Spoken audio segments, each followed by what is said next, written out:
Hello, it's Claire here, and today I've got the pleasure to interview Nick Marshall. Hello, Nick. Hello. How are you? I'm very well, thank you. So there's a little story before we start, because Nick has been, well, we've known each other for a couple of years now. And a couple of years ago, I was in a cafe in Cocorico, actually, having a bit of a drink, and I was talking to somebody maybe a bit too loud about my big idea that it would be quite cool to actually franchise my business. Come the afternoon, I got a LinkedIn message from a gentleman that I've never heard of, that is now sitting next to me, who said, well, I may have overheard your conversation, and, I have done some franchise work in the past, and if you needed some help, let me know. So we did meet eventually, just to make sure that it wasn't, it was cautious kind of. Yeah. I was being serious on a business case.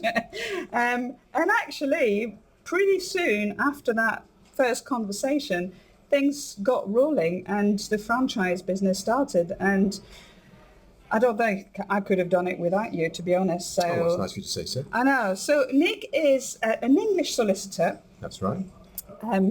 But you live in Jersey and you work in Jersey. I live in Jersey and I work in Jersey, but I've had a lot of franchise experience. Okay, but you were in Manchester before. I was in Manchester before, yeah. And you've helped other franchises set up. Yeah. That was a very good point from the beginning for me to work with him. Yeah, I've done this before. You had done that before.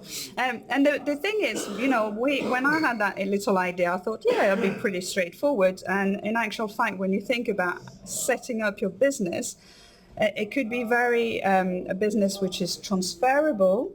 Your skills and the model could be there, but there's a lot in the background that actually needs to be set up to get that franchise procedures done, isn't it? There is, and I think the main thing is to consider whether you've got a business that could be franchised, whether it's something that other people will be interested in. So it's got to have a particular USP. It's going to have to be going for a while to make sure it's got some goodwill in the name, because what people are buying into is a reputation. Right. Okay. So if you look at the big franchisees like McDonald's, Burger King, all those sorts, people are buying into the goodwill in the name. They're buying into the reputation. So it's going to have to be for an existing business. Okay. And you're going to have to think to yourself, well, are there other people in my locality or in other places who would be interested in taking my name, my goodwill, and running their own version of your business where they live. Okay. So you're going to have your own accounts available for people to look at, and they're going to have to determine whether or not they feel that yours is a good proposition for where they live. Yeah, so I think there was a lot in terms of prepping the all the steps from doing the prospectus itself, the plan itself that I had to put together to offer the franchise, to all the templates on the financial projections, marketing plan, and those kind of things. And that was just the beginning of it. Then we got into actually what is the franchise looking like, what are the operating guidelines looking like, and then the contracts that we had to put together. That's right. But certainly if you're looking to franchise your business, you're going to have to create a manual almost of how you want that business running. Yeah. And it varies from franchise to franchise. Some franchisees are quite relaxed how you run the business. Others are very prescriptive to the extent that you have to, if it was a shop, you have to have the shop laid out in a particular way. You have to have your design materials prepared by their designers. So it does vary depending on the nature of the business. You would have to think about that. You'd have to create guidelines for your new franchisee. An important thing to think about is also intellectual property. Yes. Is your name or your branding registered as a trademark? Because you're going to be licensing that mark out to people. So you're going to want to be able to keep proper control over it. Yes, absolutely. So which is something you had to do. Yes, absolutely. And I think I didn't realize the extent of it actually when we started the process, how much there was involved into putting the franchise together. And on the other side, because obviously that was me setting up the franchise for for giving the opportunity to other people to actually take on that customer experience franchise with the busybeehives.com. I'll add it on. But if you are a franchisee, so somebody who's looking to buy a franchise, what do they need to do? What are the steps that they need to make sure that that is the right franchise for them? Well, if you're going for an existing type of business, then I would certainly look at the British Franchise Association website. Oh, yes. Where there are thousands of types of franchise, and you really have to decide what type you want. And so before venturing into a franchise, you're going to have to do homework on the locality where you live, whether there are other similar franchisees, whether there are other similar businesses, and really do your research as to whether you think there is a market for that particular franchise. Assuming you've done that, you're going to want to see financial details of what is proposed by the franchisor. Often they will demand that there's an upfront fee to run the franchise. You're going to want to see how long you're allowed to run the franchise, because obviously you're going to want to have it for, if possible, for a significant period of time to get your money back. To get and to see the progress within the business, also really. and also whether you'll think, well, I'll be able to make a profit in this business, like anything else, bearing in mind that you're going to have to pay part of what you generate to the franchisor. Yes, yes.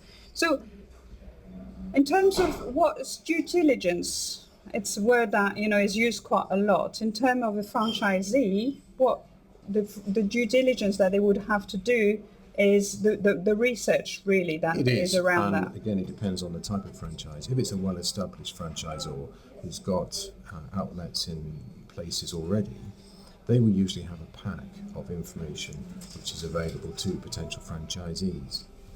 If it's a brand new franchise, then you're really going to have to do due diligence on that particular entity, that company. You're going to want details of all their business activities, their accounts, and really drill down to see whether their business is successful, to find out whether there's really any success likely with taking on a franchise of their business. Again, look at their intellectual property portfolio, look at businesses in the locality.